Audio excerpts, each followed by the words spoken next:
Hello, ladies and gentlemen. Welcome back to another episode of the Improve Podcast, the official podcast of Classic Studios. I am your host, Chase Collins, and thank you for joining me on this lovely Monday morning.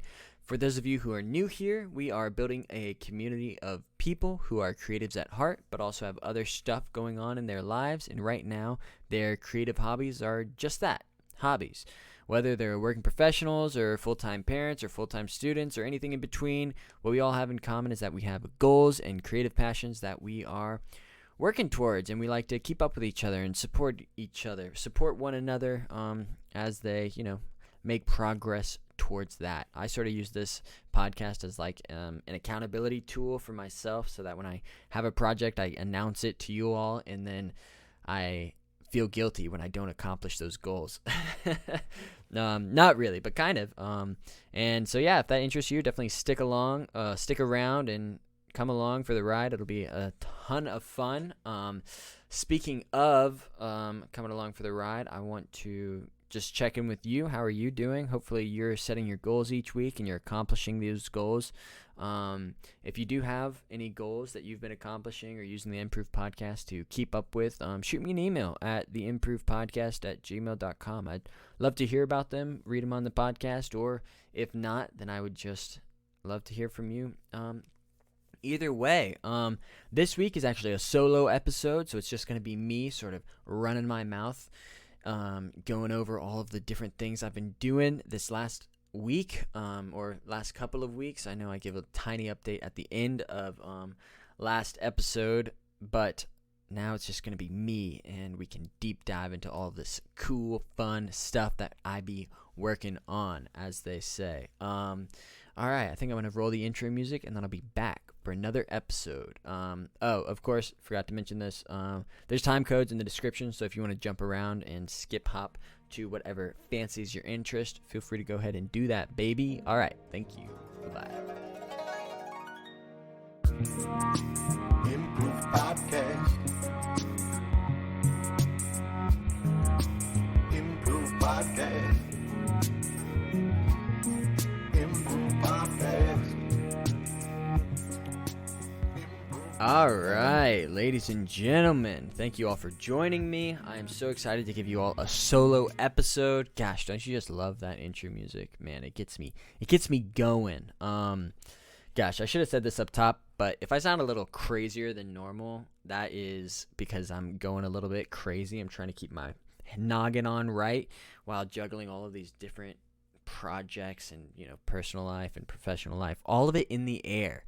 But we are spinning these plates as best we can, as they say. So first thing I want to kick off, start off with what I've been up to this week is I finished a book recently that was recommended by my good friend Michael. He's actually been on the podcast, aka Green Bean. It was called The Creative Act by Rick Rubin. And Rick Rubin, for those of you who don't know, he's like a master producer of music and things like that. He's a phenomenal producer, engineer, composer. I'm sure he has like a lot to his resume. He's worked with the greats. Think of a musician who's incredible, he's probably produced their record. But yeah, he wrote this book called The Creative Act, and it's really awesome. Actually, it was kind of like it was something I needed, but I didn't know that I needed. And it really, to me, this is my interpretation of it. It sort of talks a lot about the power of manifestation and being open to inspiration and creative ideas, and letting your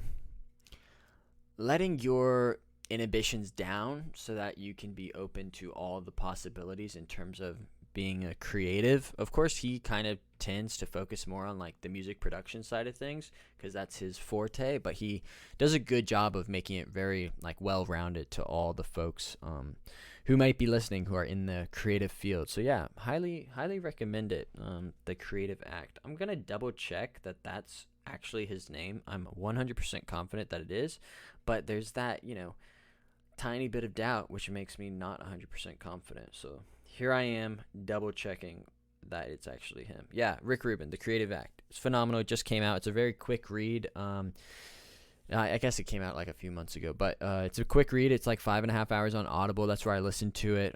It's even shorter read if you read it by like with a physical book, like you're from the Stone Ages. Just kidding. Physical books are cool. Don't let physical media die. Again, I told you I'm gonna be crazy this episode. It's not my fault. It's my circumstances and my inability to manage them. Yeah, definitely check it out. Something that was awesome, I mentioned, a couple of weeks ago that I joined this writers group, and they actually even talked about it kind of organically. It came up in one of the conversations, and they were like, hey, yeah, if you're looking for, ways to inspire yourself to be creative, definitely check out this book. And I was like, yo, I just finished that book. That's crazy.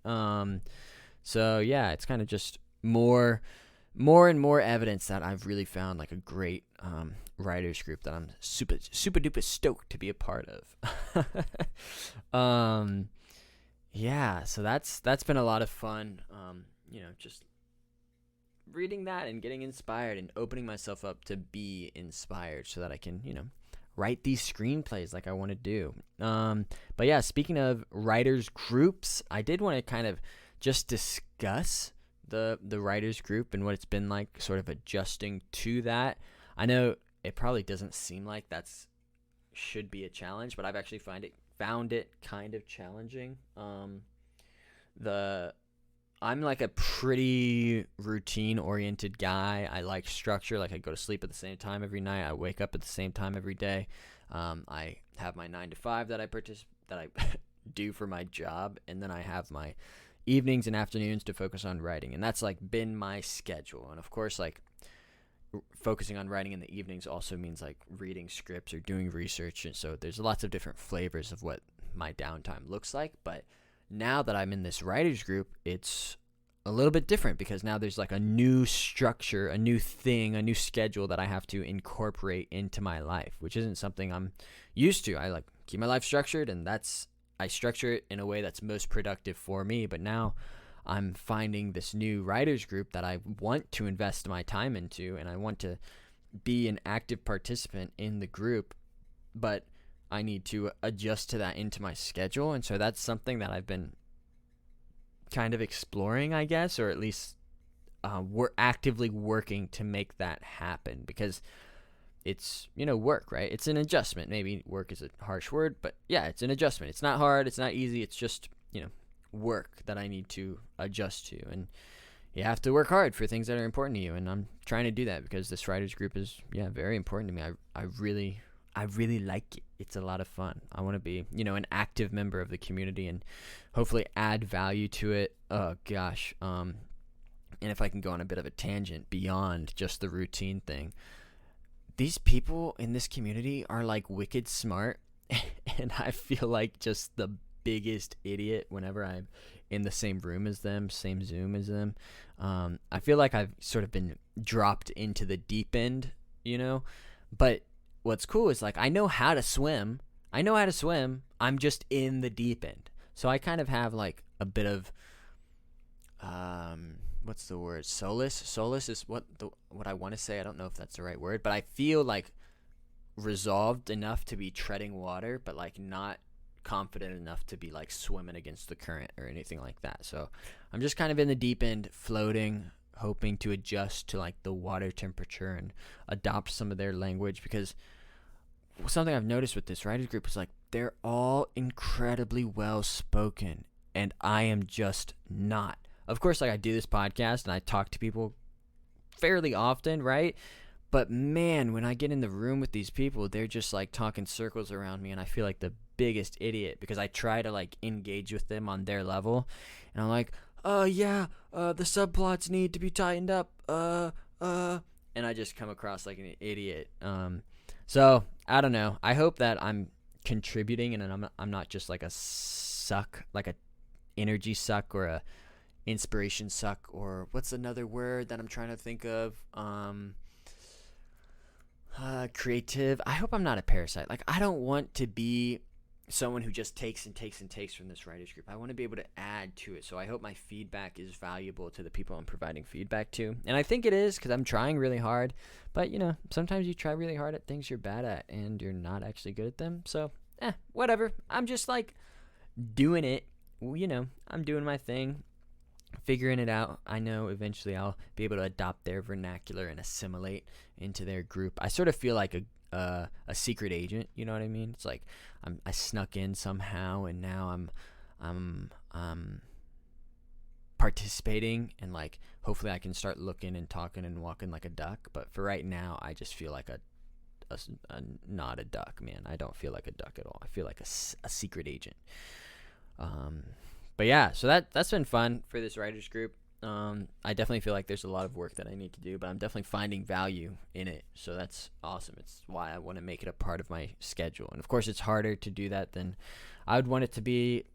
Yada yada yada. I could go on about this for hours. But I do also want to talk about another topic that came up within this writers group, and it is one of the industry discussions they had this past week, which I actually found really valuable, and it went over the subject of write what you know versus write what you want. And I've been familiar with the term like write what you know for a long time, since I started writing my novel back in high school, like almost 10 years ago now. So I'm familiar with that concept of write what you know, but I never had heard the second half of it, the write what you want piece. And I think that's interesting. I definitely fall more into that camp. But yeah, in terms of like the industry discussion we had with the writers group, I didn't really even like participate in that conversation because I have very strong opinions about that concept, if you can tell. And, being opinionated about something that's so subjective just feels like a vanity project. So it's like I'll keep my mouth shut. I'll let other people speak on, their perspective, and maybe I'll learn something. And I totally did. It was great. I didn't share my thoughts in that writers group, but since we're friends, you and me, I figure I'll share it here. Essentially my perspective on like write what you know, I don't do that. I like kind of reject that concept, and I think it's because I came from the novel writing world, and I learned like very early on that if you only write what you know, you'll only tell boring stories. And maybe I wasn't supposed to learn that, but that was definitely my takeaway from like the research that I did. And so I kind of like just rejected any semblance of writing what you know. And so my first like novel, or my only novel, manuscript, was just this like giant epic fantasy book, set in the alternate world with dragons and magic and all that stuff that I don't know anything about, but of course I've read books and I've seen it on TV, and that's what I decided to write. So maybe I do know a little bit about the fantasy world, but not like lived experiences. No way, man. So that's kind of one of the reasons why I reject that notion. Another thing I learned while writing books was sort of to never insert yourself into the story.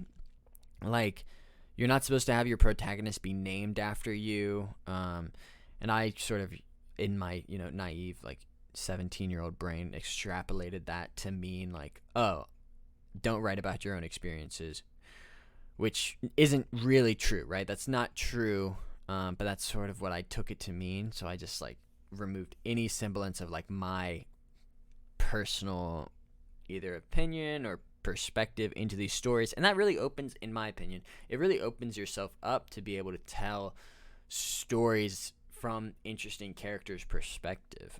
So that's what I like, because I'm not going to agree with every character that I write about. Or who I write for. These are just characters. They're tools to help serve the story that I want to tell. And that's the whole purpose. Whatever. I'm going off on a tangent. But yeah, so now that I'm a little bit older, I still share that semblance or the sentiment of writing what you know versus writing what you want. I tend to just write what I want. And what I've come to realize is that none of these stories that I've written are about me, right? Like this, the script that I'm editing right now, Touch, is this animated coming-of-age princess musical movie where the protagonist has these empathic abilities. And my other script is a story about a high school senior girl who wants to make it as like a makeup influencer. And neither of those stories are about me. But then, like, when I go back and read them, even going back to, like, my first novel, or my only novel, my manuscript, I keep doing that. When I go back to reading this book that I wrote, I can see where these stories, they are 100% about me in certain ways. Like, oh man, this story is about my relationship with my brother. This story is about my relationship with my parents, or, whatever it is. I read through the subtext and I'm like, oh my gosh, Chase, like, you were obviously going through this when you wrote this. And I had no idea at the time of writing it, but it's like my subconscious just sort of like manifested itself into my writing in these really like nuanced and I think kind of profound ways. And it like, whoa, that it spooks me a little bit, right? So when I'm writing these stories, it's like I'm excited to share them and get feedback and like, hey, isn't this an interesting story?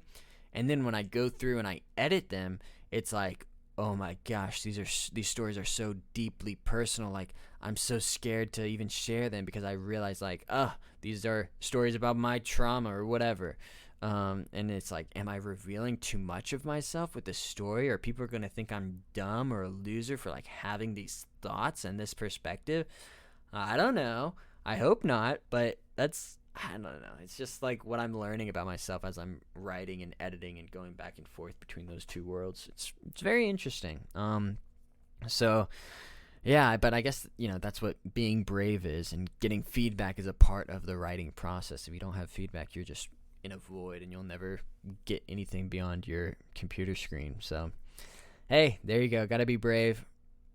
Man, I forget how I got onto this tangent. But yeah, so I sort of reject that write what you know thing. I tend to write what I want so long as I know that it's coming from a place of love and respect. And that's something I really learned from the writers group session, make sure you're writing this story for the correct reasons. And if you are writing something that you don't know or that you aren't as familiar with, make sure you do the research so that you're not talking out of your rear end or something like that. You gotta, just understand that you're entering a world that a lot of people have a lot of opinions on, and in order to do that, like, professionally, you need to do it respectfully, and you need to take into consideration multiple people's perspectives, because you're not writing these stories in a silo. I'm writing them to hopefully get them turned into movies. Of course, that's not like the only reason why I'm writing stories. Like, I'm a storyteller. I'll be telling stories for the rest of my life, but I'm also someone who has goals of selling scripts and turning them into movies, because that's what you do. That's what I want to do. I don't know. Maybe it's like, I'm sure some purists will be like, hey, that's not why you write stories, man. You're not a true storyteller if you want to see them made into movies. I'm like, yeah, shut up, man. Whatever. Go be rude somewhere else.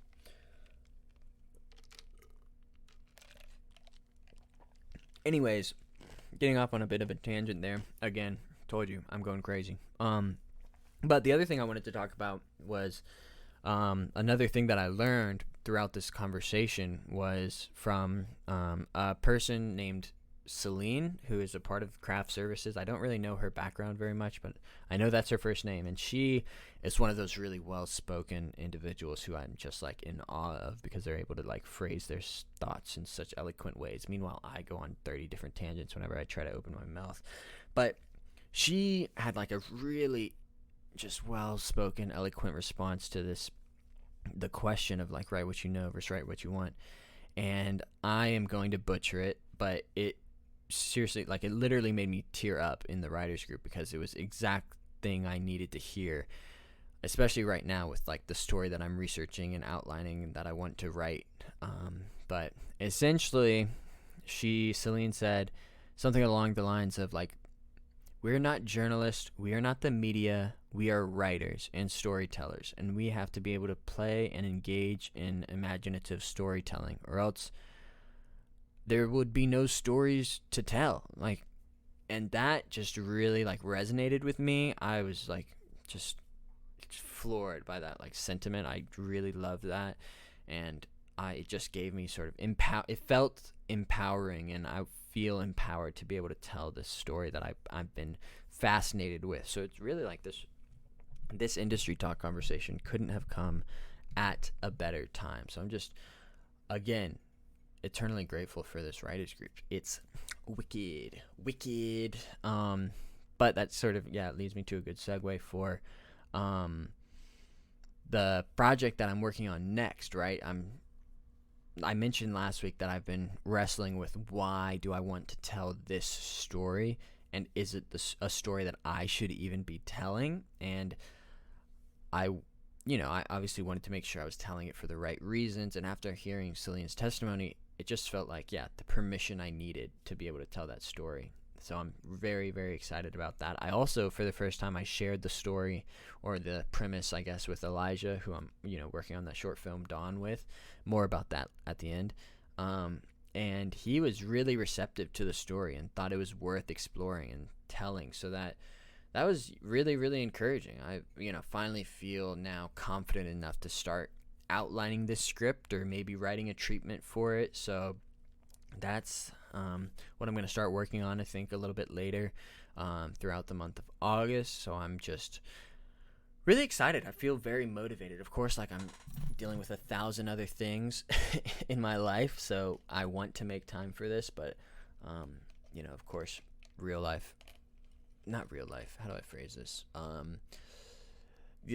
I have to be able to set my priorities correctly, and writing might not be my top priority for the next couple of months, but more on that later. I'm sure I will share more details as the time approaches, as the time becomes appropriate. I do want to give a quick update on Classic Studios. For those of you who don't know, Classic Studios is sort of like the independent production company that I started in order to, essentially it was just for tax purposes, so that I could have an LLC to umbrella all of these passion projects under, like the Improved Podcast, like the Classic Studios blog, like all of these other things. And once I start getting into movie production and direction, especially on the short film side of things, it'll become ever more important. So I wanted to start it as soon as possible so that I could learn the ropes of how do I file taxes as an LLC and all of that stuff before it got crazy complicated and I have employees and stuff like that. So that's what Classic Studios is, and it's sort of just been in the background because I've been maintaining the Improved Podcast, and that's all I've really had the bandwidth for. But now I'm ready to start taking Classic Studios a bit more seriously, and that kind of starts with posting my first blog on classicstudios.com, the first one in a while. It's been, I think March was the last time, and now it's August, so it's been about 5 months since the last Classic Studios blog. So my bad on not posting any of those updates. If you guys are avid readers of the Classic Studios blog, sorry about that. I will try to be better in the future. Those release on the first Friday of every month. So yeah, the first one released just a couple of days ago. It's still up online, so go ahead and check it out. And shout out to those who've already read it. I really appreciate it, and makes me feel like this is all worth it. You know what I mean? I do encourage you to read it and check it out for more behind the scenes type stuff. You're right, I say even more behind the scenes type stuff because the Improved Podcast already feels like an entire behind the curtain type of podcast, which is actually kind of a good name for a podcast. Behind the curtain. It's like, dang, what's going on behind the curtain? I want to know. But yeah, if you check out the blog, there's definitely some interesting, exciting news going on in there. I will spoil it for you in case you don't go check it out, but I do want to say that in addition to relaunching the Classic Studios blog, I'm also going to be kicking off the Classic Studios newsletter in 2 months. So in October, that is when the first Classic Studios newsletter will be coming out. I highly encourage you to go to classicstudios.com, that is CLSCstudios.com, to sign up for the newsletter, because the first newsletter that I release will have a promo code, a discount code that will be good for the life of Classic Studios. So as long as Classic Studios is an LLC producing things, this promo code will be good for any products or releases or drops that I have. Of course, I don't have any products or anything like that, or classes or whatever. I don't have anything. But eventually I will. I plan to do that stuff in a couple of years at least. And so that's why I want That's why I think this will be such a good value. It's for the people who are here from the very beginning that want to be a part of this from the ground up. And so that's you sign up for the Classic Studios newsletter, and you'll have that discount code for the rest of your life. I will never, like on the second Classic Studios newsletter, I will not have the discount code, and it'll be just a secret between me and like the people who sign up for the newsletter. So if you want to be a part of that, definitely sign up. Highly encourage you to do that. I'll definitely make it worth your while. The first one is coming out in October, and then it's quarterly. It's a quarterly newsletter, so every 3 months there'll be a new one. So October we'll have one, and then January, so on and so forth, or March or December, so on and so forth. So yeah, definitely sign up for that if you want. I am very excited to do that. Again, I don't have any products, but someday I will, and that promo code will get you hecka discounts. So I did want to talk to you all about Dawn. For those of you who don't know, Dawn is a short film that I wrote and co-created with my friend Elijah. He was the producer, director, editor extraordinaire, Renaissance man behind that project, and really obviously was the driving force behind that. It's a series here on the Improve podcast. I'm sure you're familiar with it, and you know how hard he's been working on it. You'll also probably have guessed that like it's a little out of sync. The podcasts we release are a little delayed compared to like what's actually happening in real time. So there's still like 2 or 3 more episodes of the podcast that are recorded that need to be released. But I did want to tell you all that the movie's out technically by today. It's releasing today. You could go watch it if you wanted to. I haven't even seen it yet at the time of recording this. I haven't seen it yet. It's supposed to release this afternoon, like Monday, August 7th in the afternoon. That's all I can give you. I have no idea. I don't have a link to it yet, but I will be sure to update the description for you all to go and check it out if you want to. It's totally like, do it. It's the first movie I've ever written that got turned into a show, or a film. So that's kind of pretty exciting. That's kind of, I know it's kind of like a weird way to announce the release of this movie, but that's because I'm going to do like a proper release and promotion sort of in the fall, and then re-release the movie in December under Classic Studios.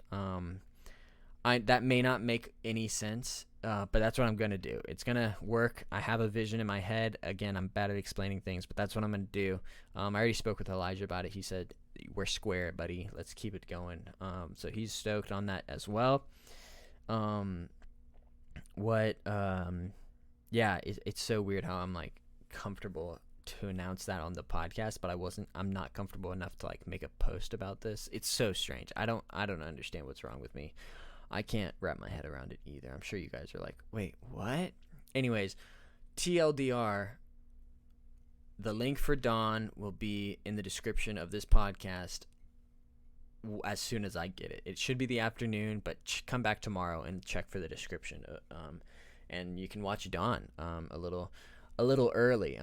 Or if you want to wait until December when I get to do a full proper promotion and release and everything like that, feel free to wait until December. No hard feelings. Either way. In fact, I'd actually prefer that, but I don't care. Whatever you want to do. I'm just a man. But yeah, anyways, I think that might be about it from me. I guess I will just set a goal for myself and let you all know so that I'm still working. So I just finished like my why do I want to tell my story, this new story, this script that I want to write. And I think because I've finally found like a reason to tell it, and I feel good about that reason. And I forgot to mention this, but I also kind of came up with the narrative engine, like what's driving the plot forward. So I just figured that out, which I'm super stoked about. So I think I'm ready to start the outline for the script. I think I'm ready to finish the treatment for this new script, and yeah, hopefully I'll finish that by the end of August. I really would love to do that, and then maybe finish writing the movie by the end of November. That would be like a great goal. If I accomplished that, I would be so stoked. But I don't know if I can really commit to that. There's like a lot of stuff going on in my life that I haven't even let you all in on. I don't even know if I should let you all in on it. I would love to, but it's secrets, baby. Okay, I think that's about everything for me. I'll give you a more firm update on terms of what my goals are for next week. All right, just give me another week, and I'll have more. But yeah, I think that's about everything. Man, did we do it? Did we do the podcast? Let's see. Yep, that's everything I wanted to talk about. How about that? Like I mentioned up at the top, if you want to get in contact with me about goals or projects you've been working on, shoot me an email at theimprovedpodcast@gmail.com. I'd love to hear from you. I want to give a shout out to Green Bean for all of our musical intros and outros. Thank you, my good friend. Could not have done this without you. This podcast would not be the same without those banger tunes. I also want to thank you, the listener, for listening and sharing, and thank you for leaving a 5-star review. Or if you would like to leave a 5-star review, go ahead and do that in your podcast app of choice. It really helps out the show, as they say. I don't know if that's true or not. I just like to say it. But yeah, thank you all for listening. Be sure to sign up for the Classic Studios newsletter at classicstudios.com for exclusive discount codes and updates. That'll be the first place where I properly announce the movie and everything like that, and probably the first teaser, poster, trailer will all be through the Classic Studios newsletter, so be sure to do that. Don't forget to read the Classic Studios blog as well. And with that, thank you all for listening. I will see you next Monday for another episode of the Improve Podcast. I hope you achieve your goals this week. Goodbye.